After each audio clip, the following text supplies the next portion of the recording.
as is perfunctory, we're here as Assembly Democrats to provide a response to the governor's State of the State.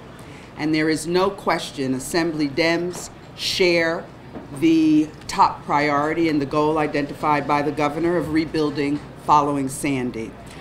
This House led 2 tours of storm-ravaged New Jersey for members in our House, and we committed weeks ago as a bipartisan group of Assembly Democrats that we would work with the administration to address many of the issues that were identified by the governor.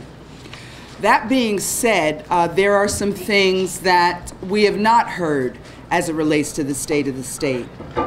And while the governor touted the job growth, if you look at those numbers, you will see that the expansion of our economy in terms of jobs rested in jobs that pay people at, on average, $10 an hour. And we know that that is not the type of job creation that we need in the state of New Jersey.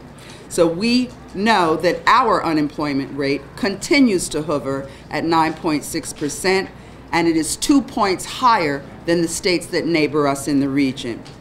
We are ranking 47th in the nation in economic growth, despite the numbers that were cited in the governor's speech.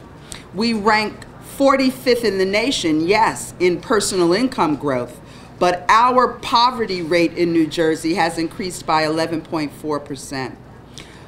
The revenue shortfall is nothing that you heard from the governor this afternoon. And this legislature and this governor will be challenged to address something that could approach a $2 billion deficit.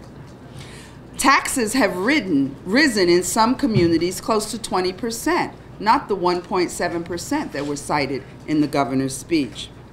The other issue that we failed to hear our governor address is the issue of increasing crime in communities across this state and the inability of cities to provide public safety to its residents.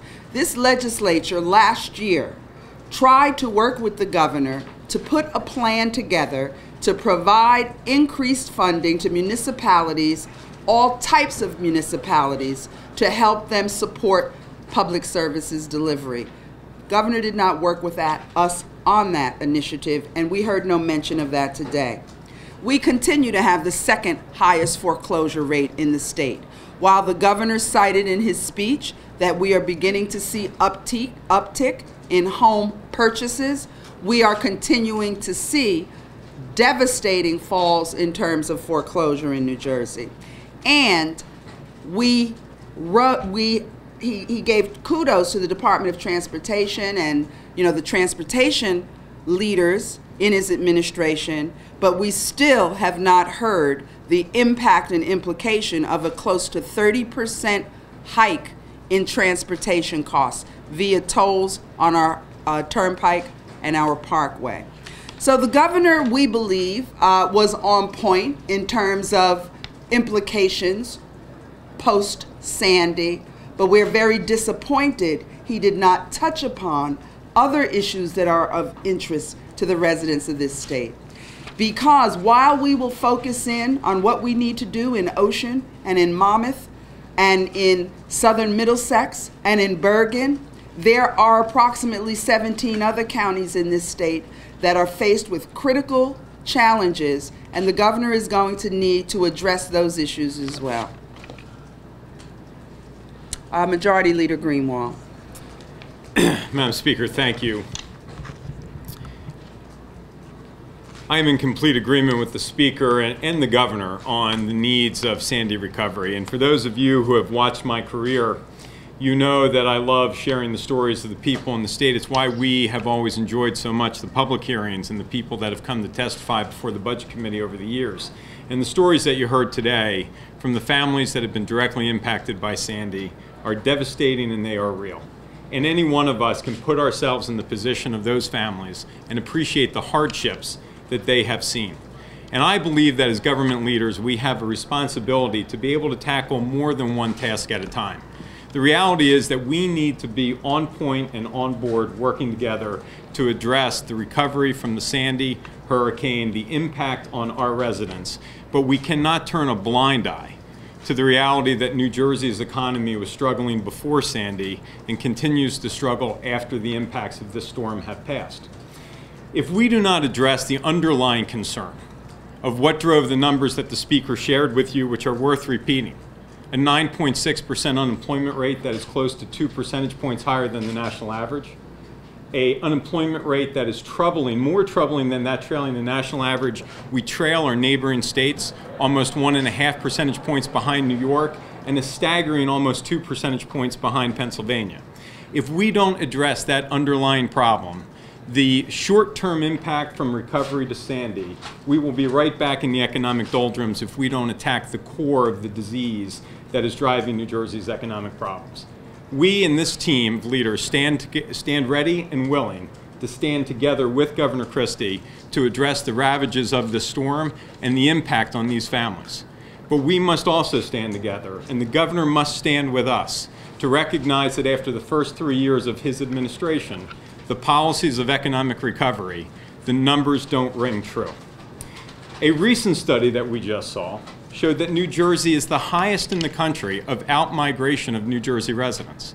That is a number that should alarm us. That is that people have lost hope and are leaving the state of New Jersey to live and chase their dreams elsewhere.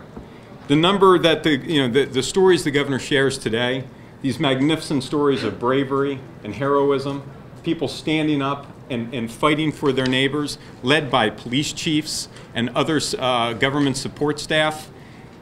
We can't lose sight of the fact that we are down 1,426 municipal officers, a 6% decrease directly related to the state aid cuts. Those state aid cuts have resulted in municipal property tax increases combined with the loss of rebates and the other revenues. It is a crisis in the making. We need to recognize the losses to public service and public safety. And we need to rebuild our economy and spur our economy by investing in the framework and the foundation, the bedrock of what makes New Jersey great. Our jobs package that we've introduced, many of you saw, deal with issues around science, research and development, healthcare, and medicine. These are strong areas of New Jersey's economic growth and strong industries that create jobs, good paying jobs in New Jersey. Those jobs are not limited just to the ravaged areas of Sandy. It gives us an opportunity to rebuild in a statewide process. In the next 6 to 8 weeks, as we wait to hear from the governor's budget address, our team, led by our budget chairman, Vincent Prieto, will start to tackle the needs around what the governor calls a sound and responsible budget. The reality is one of the things that we have to assess, the governor reflects back on what he called a $2 billion deficit coming in 2010. We are projected right now to be close to a $2 billion deficit according to Dr. Rosen. And it is why in the past we took such a responsible measure to make sure that the numbers that were projected during the budget process were reasonable and rational and not overly optimistic. Not because we were naysayers, but because you could not prepare for an economic tsunami that this country and the world saw in 2008. You could not prepare for a terrorist attack like we saw in 2001, and you cannot prepare for a national disaster, a natural disaster like Hurricane Sandy.